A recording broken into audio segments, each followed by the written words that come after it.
Hey, welcome back to the Disney Plus Everyday Challenge, and today we have My 600-Pound Life.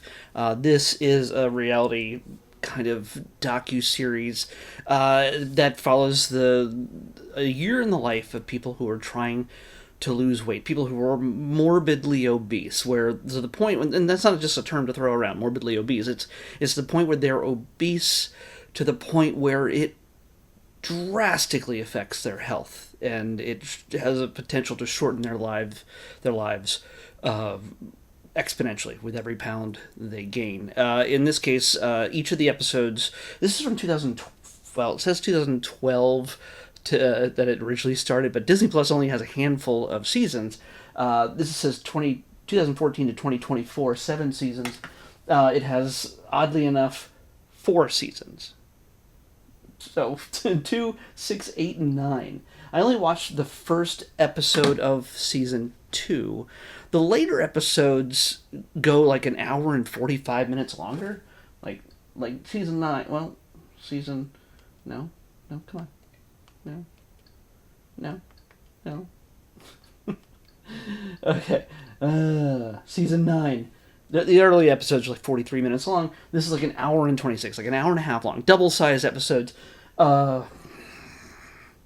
What's with that? So, yeah. Oh, no, sorry. 2, 6, 8, 9, 10, 11, 12. So there is 7 seasons. Sorry.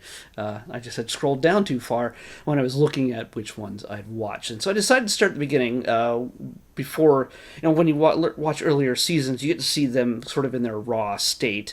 Once you get into the later seasons, with any show, with just about any show, especially docu-series that can be more reality show based, it can tend to lean on certain desperation. It can sort of lean into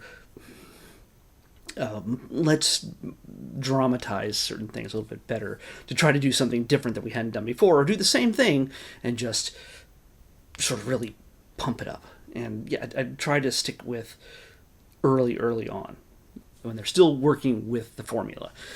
And the earliest I could get was season 2, episode 1, and this follows the life of Zaylin, which has the most interesting spelling of that name that I've never seen the name before, so I guess that's the logical spelling of Zaylin. ZSAYL. I don't know. It's a lot. So, but it's creative. So I learned a lot about this, and honestly, again, when it comes to reality TV shows, so much is not real.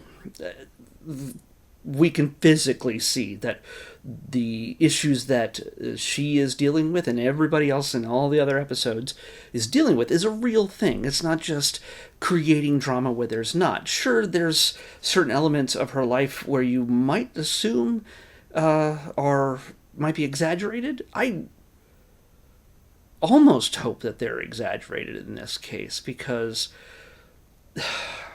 we get to hear her life story about how she was little and her mom would not have a fat kid in the house, that she wouldn't let her lick stamps or envelopes for fear that there'd be calories in them that would make her big. What? So what happens?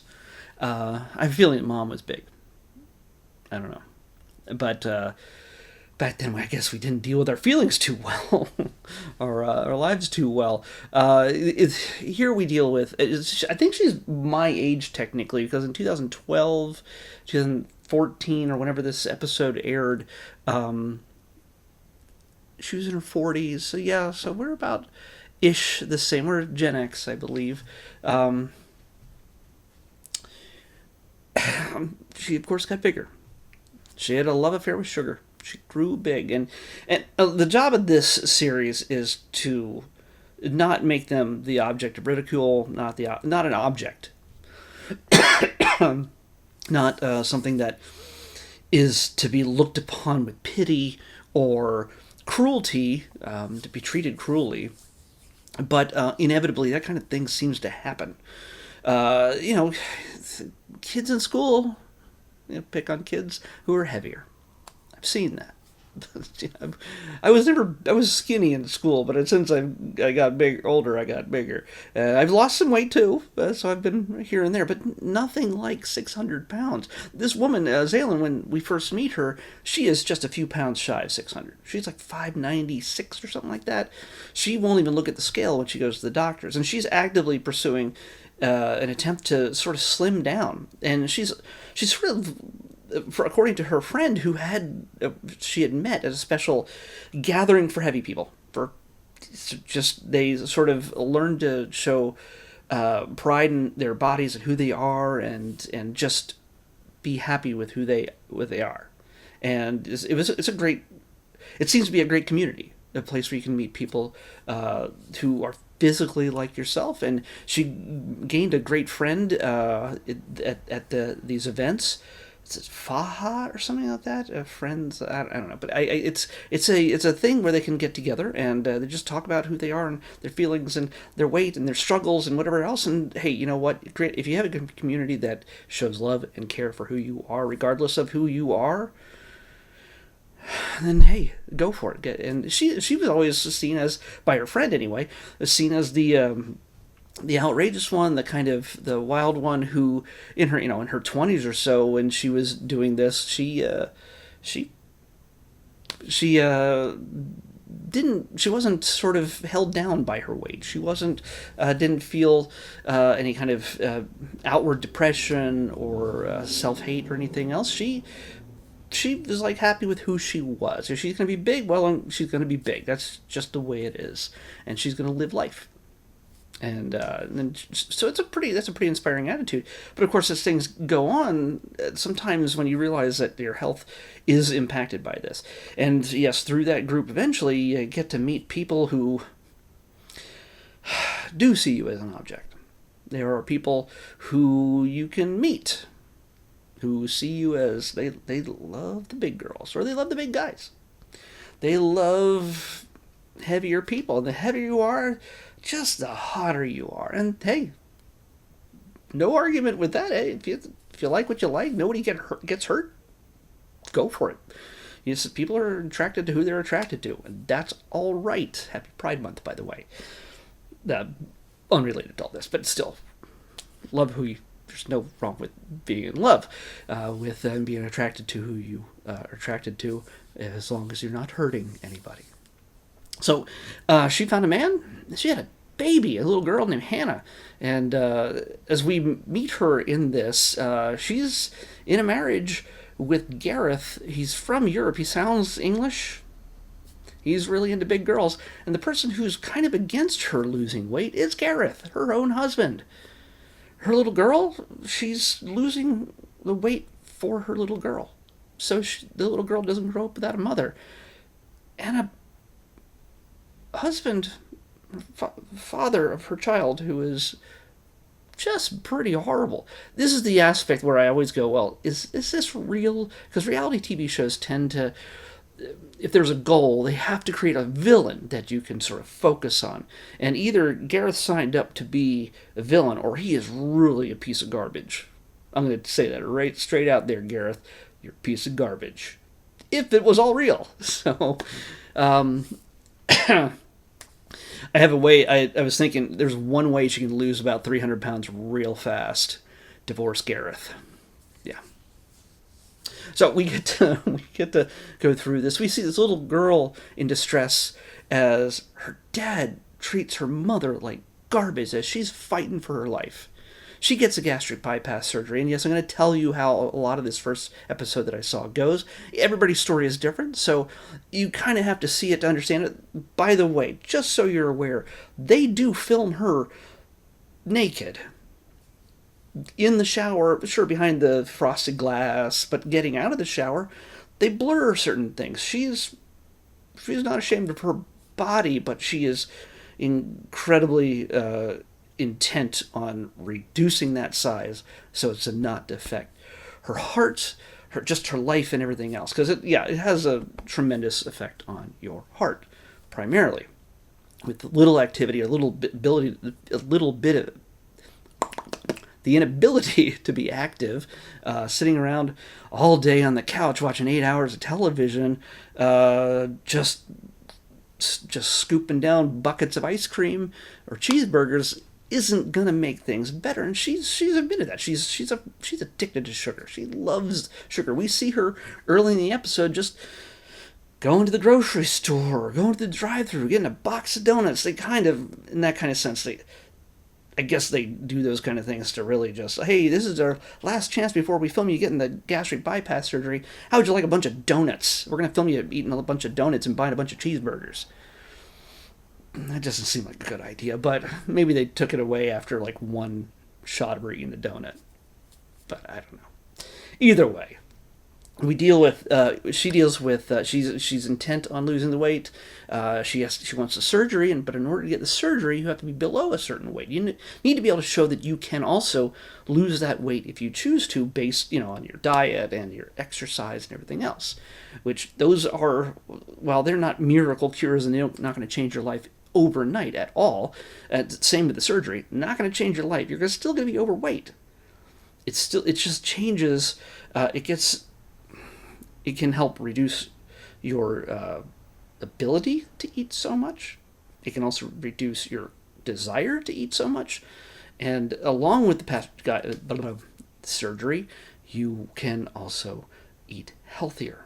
And she works her butt off, literally, to eat better. And much to the chagrin of the man who likes big girls. And every time he's on screen, he's the most punchable person on the planet outside of our government. He is anybody in our government. He is, after he picks her up from the doctors, they go, there's a camera with them. He knows there's a camera with him. And I realize that, this kind of stuff seems like it's overdone. Or he really is just an awful person. He just goes to the Burger King drive-thru and just keeps buying cheeseburgers and milkshakes and fries. Yeah, hold my cheeseburger for me while I open another one.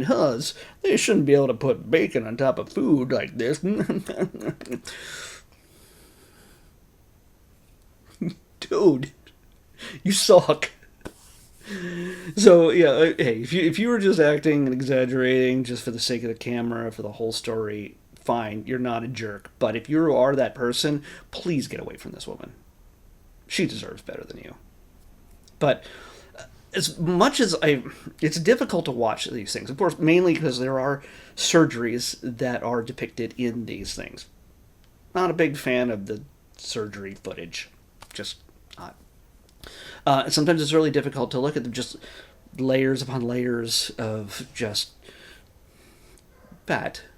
It doesn't do anything for me, unlike Gareth, but it's difficult. But the great thing is about this is you start rooting for Zaylin, and she's not somebody who's just sitting back and trying to just fall into her old routine and just saying, I'm going to give up.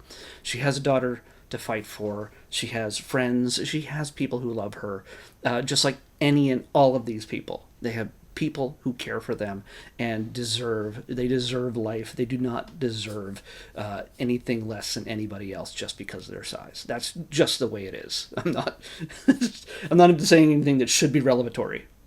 What I'm saying is not, oh my gosh, you discovered it, you figured it out. No, it's just the way it should be. So, yes, I'm talking way too much about an episode I really wasn't looking forward to watching. This does have a spin-off series of My 600-Pound Life, Where Are They Now? And the first episode does include the story of Zaylin. Where is she now? And I'm not sure exactly how much later it is for them. Let's check.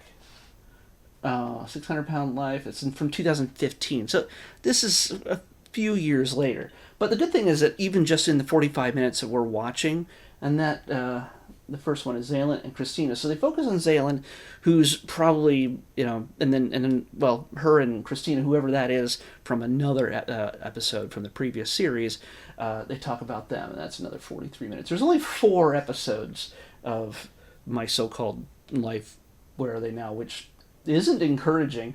By the way, I think that the Doctor Yunin Zeradan. Yes, I think he's like the central part of this. He's like in all of this. This takes place in Texas, by the way. He's in Houston, where he's practicing and doing these surgeries. So I guess he's like the centerpiece of this. Because I saw his picture just there. There was a Hulu series that focuses on him. So yeah. So yeah, this is if you're dealing with this yourself, you know somebody who is. It's not an easy thing just to discuss. Hey, you might be a little heavy there. What do you might want to do something about that? Maybe be healthier, live longer. Maybe be able to do things. Because one of her biggest issues, Zalen's issues, is not being able to do things with her daughter. Like she can't walk to the playground from the parking lot. She has her friend take her daughter to the park to the playground and do things that she just can't do. Sometimes can't fit through a door properly at 600 pounds. She can't fit through her bathroom door easily without sliding in sideways.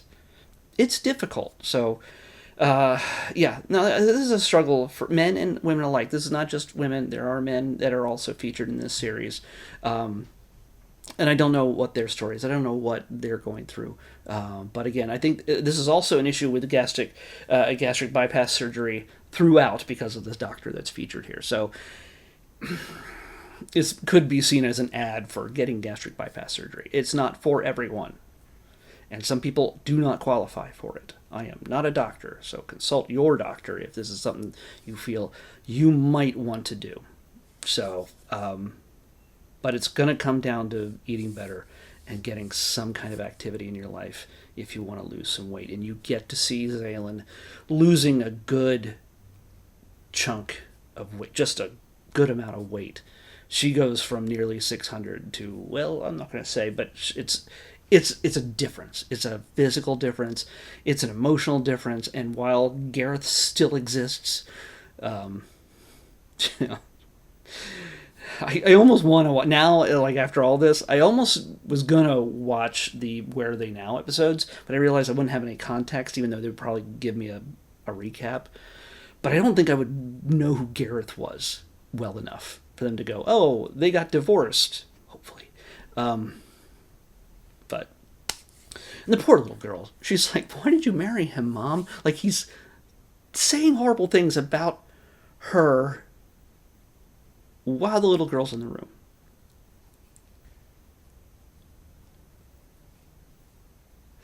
To understand the whole awfulness of Gareth is you have to watch the episode.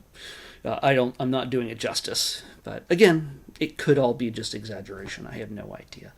But entertainment, yay! That's why I just don't like these things. I mean, hopefully this kind of show could help people, give you encouragement to take your life in your own hands and make it better, and improve yourself, improve your health, so you stick around longer for the people who love you and need you in their life. And there are those people, whether you believe it or not. There's people who love you and need you. So, all of you. So, any size. But do what you can to stick around longer. So, I was just about to say I'm going to pick the next episode, but I already know what it is, because I've been saying that it's going to be coming very soon, and Disney popped it on me suddenly, and I didn't realize, by the time I saw that it was on, I had already picked this episode. So, we're going to be watching the brand new Pixar film Hoppers tomorrow. We don't have any movies left besides this and Avatar Fire and Ash coming later this month. There might be a few others being added later on come July, but as far as I know, well, they just dropped it on us. Hoppers. I knew it was coming soon. But now I can finally watch it. Hoppers from Pixar is what we're watching next on the Disney Plus Everyday Challenge. I'll see you back here tomorrow with that. Bye.